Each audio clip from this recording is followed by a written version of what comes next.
आखिर वक्फ बोर्ड क्या है? इसकी चारों तरफ चर्चा लगी हुई है कि वक्फ बोर्ड ने कई साल पुराने हिंदू मंदिर पर अपना दावा ठोक दिया या पूरे गांव के गांव को खाली करा दिया, उस पर अपना दावा ठोक दिया। और जब से बीजेपी की सरकार ने वक्फ बोर्ड की शक्तियों को कम करने की आदेश दिया है या बात संसद में रखी है, तब से तो जगह जगह इसके बहुत प्रदर्शन हो रहे हैं। और फैक्ट की बात ये भी है कि भारत में रेलवे और सेना के बाद सबसे ज्यादा जमीन वक्फ बोर्ड के पास है। आप इस तरह से इसका अनुमान लगा सकते हैं कि पाकिस्तान की टोटल मतलब पाकिस्तान जितनी जगह में बसा हुआ है लगभग 8 लाख हेक्टेयर है, उससे थोड़ा आगे पीछे उससे अधिक मतलब वक्फ बोर्ड के पास 9.4 लाख हेक्टेयर जमीन है। मतलब एक और पाकिस्तान भारत के अंदर ही बना दिया है वक्फ बोर्ड ने। और दुनिया के किसी भी मुस्लिम राष्ट्र में वक्फ बोर्ड जैसी कोई जगह नहीं है, सिर्फ भारत में ही वक्फ बोर्ड है। चलिए इस वीडियो में जानते हैं कि वक्फ बोर्ड क्या है, इसका क्या मतलब है। वक्फ का मतलब है अल्लाह के नाम, यानी ऐसी जमीन जो किसी व्यक्ति के संस्था के नाम पर ना होकर अल्लाह के नाम हो तो उसे वक्फ बोर्ड कहा जाता है। वक्फ बोर्ड की एक सर्वे होती है जो यह तय करती है कि कौन सी जमीन वक्फ बोर्ड की है और कौन सी नहीं है, और इसका निर्धारण 3 आधार पर होता है।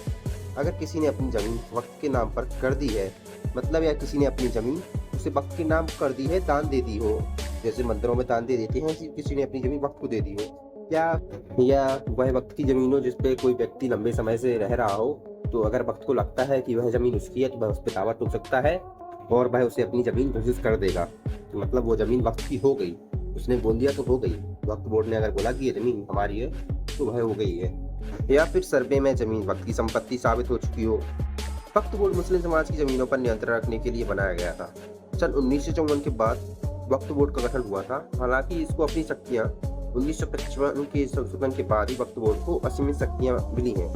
कांग्रेस की सरकार में जब पीएम नरसिम्हा राव रहे थे तो उन्होंने वक्फ एक्ट 1954 में संशोधन किया और नए नए प्रावधान जोड़े, वक्त को असीमित शक्ति दे दी। और 1955 के सेक्शन के अनुसार अगर कोई संपत्ति किसी उद्देश्य के लिए मुस्लिम कानून के मुताबिक पाक मतलब यानी धार्मिक या चैरिटेबल परोपकारी मान लिया जाए तो वह वक्त की संपत्ति हो जाएगी।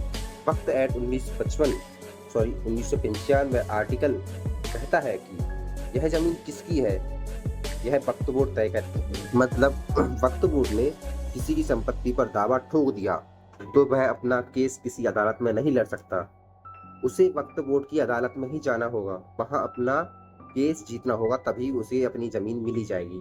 मतलब वह तभी वक्फ बोर्ड की अदालत में केस लड़ेगा, तभी उसे अपनी जमीन वापस मिलेगी।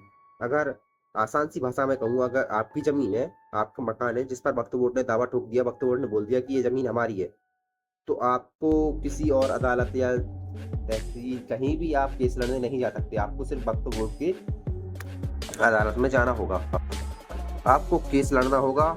मतलब आपकी जमीन जिसने छीनी है, आपको उसी कोर्ट में जाकर आपका केस लड़ना होगा। मतलब आप वहां जीत ही नहीं सकते, क्योंकि जिसने आपकी जमीन छीनी है उसी के खिलाफ उसी के कोर्ट में आप केस लड़ने जा रहे हैं।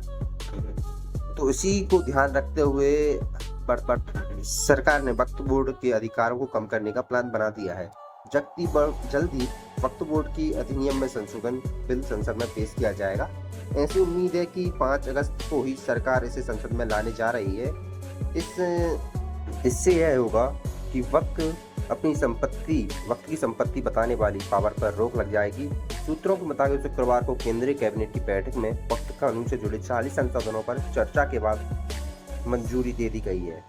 और एक अनुमान लगाया जा रहा है कि जितनी भी ये वक्फ बोर्ड की संपत्ति है, वक्फ बोर्ड ने जितनी संपत्ति हथियाई है या जिसपे अपना दावा ठोका है, जिसके वक्फ बोर्ड के नाम है, तो उसे वक्फ बोर्ड को वेरीफाई करना होगा कि यह जमीन वक्फ बोर्ड की है या नहीं है। तो कमेंट करके बताइए वीडियो आपको कैसा लगा, और कमेंट में ये भी बताइए कि वक्फ बोर्ड को हटना चाहिए कि नहीं हटना चाहिए।